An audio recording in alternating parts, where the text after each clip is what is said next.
liberty we will maintain. It's Tuesday, March 1st. It's the night of the State of the Union.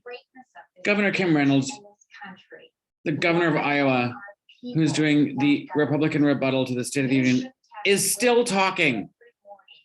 But I'm too fucking angry to even listen anymore. It was not a rebuttal to the State of the Union. It's just a bunch of fucking talking points that is bullshit. She talks about all of her, other state governors, Republican governors, who are on their side. Fuck you. The Republican governor of Florida put a ban on any kind of mandates about vaccines or masks. That's not helpful. Texas now has a law on the books that says they can prosecute the parents of transgender children for child abuse. There is a woman who works for the arm of the government that is like mandated to help families, that is now part of the whole process, that those people now have to go investigate the families of trans children. And the woman has a trans kid. She got released from her job, and now they're prosecuting her because she's taking care of her transgender child who's 16 years old. Fuck the GOP governors. This is bullshit. And it is not about it. Is you are just a piece of shit shill. I don't even know what these people think they're gaining out of any of this. They're not helping anyone. I get the brainwashing of the citizens. I get how like the general populace who just sort of doesn't know any better. She just finished, so I muted the TV. The general populace who doesn't know any better, like, falls for this shit. But these people are not dumb. They are doing this. They don't even believe the shit that they're saying, and they are just fucking destroying the country for their own benefit. So fucking frustrating. And Biden's speech was wonderful. The first thing I watched it on CNN. Normally I like the ABC because I think that they're a nice sort of balanced group of people. I watched the CNN afterwards to see what they were doing, and the very first thing that came on after the speech was over was a criticism. He didn't do enough about Ukraine. And then they took the panel, and it was all just sort of tepid. Oh, he needed to do this, but he didn't do that. Fuck y'all. There couldn't be a more tenuous time in the United States of America. And Biden got more bipartisan standing ovations than I have seen in a State of the Union address in over a decade. And it wasn't just about Ukraine. It was about policy. And so we know that there's support there. Like they stood up, they're on camera, they're standing up, applauding. They didn't sit on their feet like they did for Obama, racists.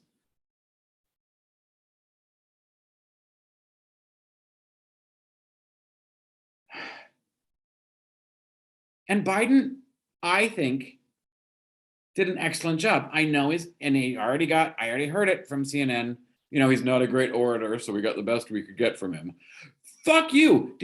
When did you say that about Trump? This whole thing makes me so angry. Biden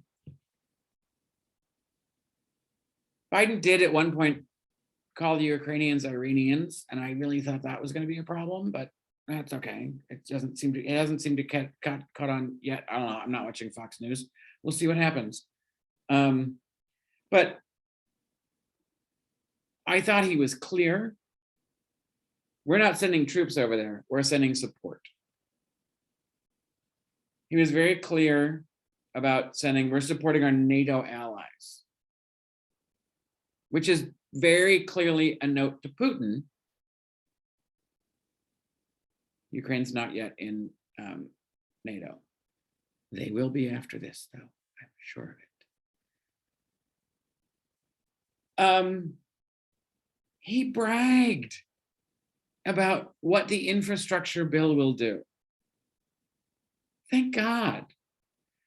He was like, these are the things that are going to happen because that bill passed.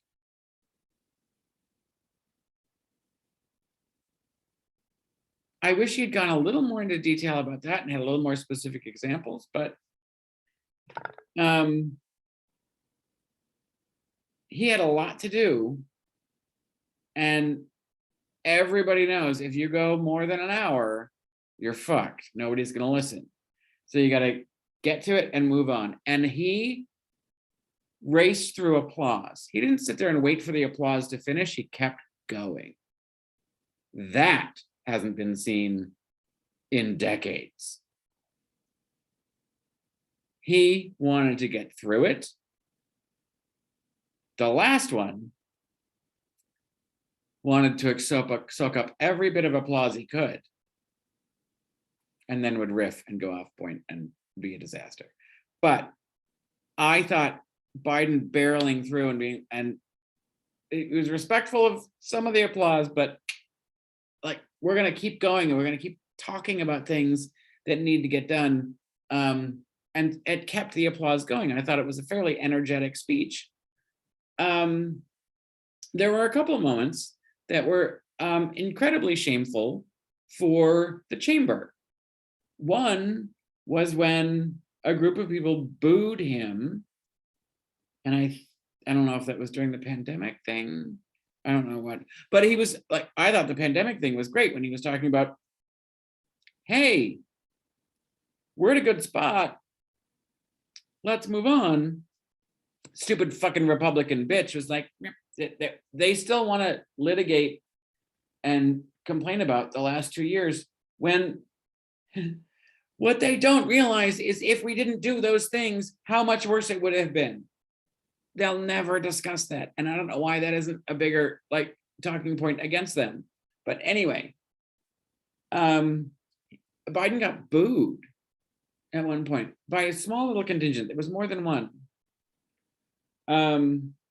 And I think if you boo the president of the United States or heckle the United States, the president of the United States during the State of the Union address, you don't have any business being in Congress. You're not mature and adult enough to be a member of the federal Congress. You're just not. And I think that there should just be a standing order, no matter what party it is. If that's your behavior during the State of the Union, you're censured. And I honestly, I think you should just be kicked out. Like that's just unacceptable behavior. Then when Biden was talking about wartime and PTSD and clearly talking about his son, and someone yelled something, and I don't know what they yelled. I've seen on Twitter, there's confirmation that it was Lauren Boebert who yelled something.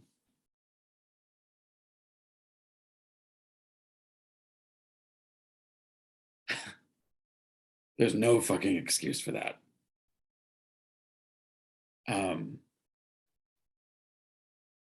She should literally be like tarred and feathered in front of the Capitol. That's not cool. That wasn't only disrespectful to the president, it was mean-spirited and cold-hearted. And that is, again, no place in federal government. That's not how people should behave. And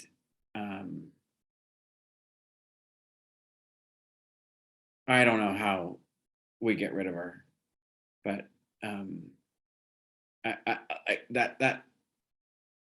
that's just the epitome of what the GOP is. It's just petty. I did notice also that there's a lot of blue and yellow or gold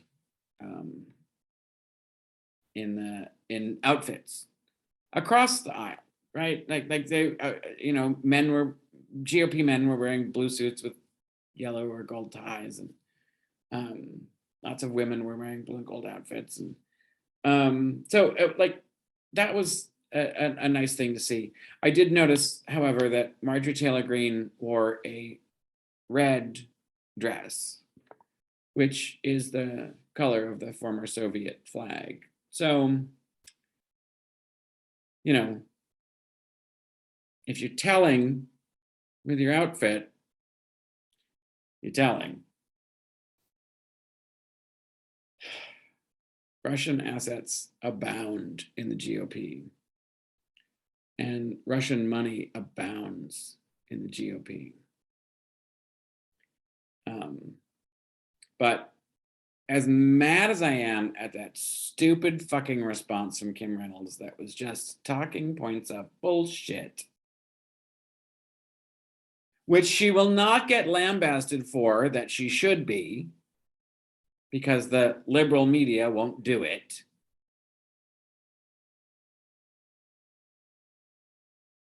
And I don't know how well Biden's speech is going to be received. I thought that was an incredible show of strength.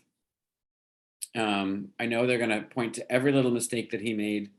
He's got a fucking stutter. There's never going to be a perfect oration from him. He's not Obama. But what he does have that Obama doesn't have is a deeper passion. Obama was a little stoic, and Joe can really get into it. And there were a couple times when he just was like, "Bruh," which is what we need. He talked about what his agenda can do and told his Republican Congress what they need to do it. I thought that was important. And so many of the things that he talked about in terms of policy and agenda got bipartisan standing ovation. So those motherfuckers who stood up need to fucking vote the right way. You don't get to just stand up and clap on camera and then be like, no, we don't need to pass that voting thing.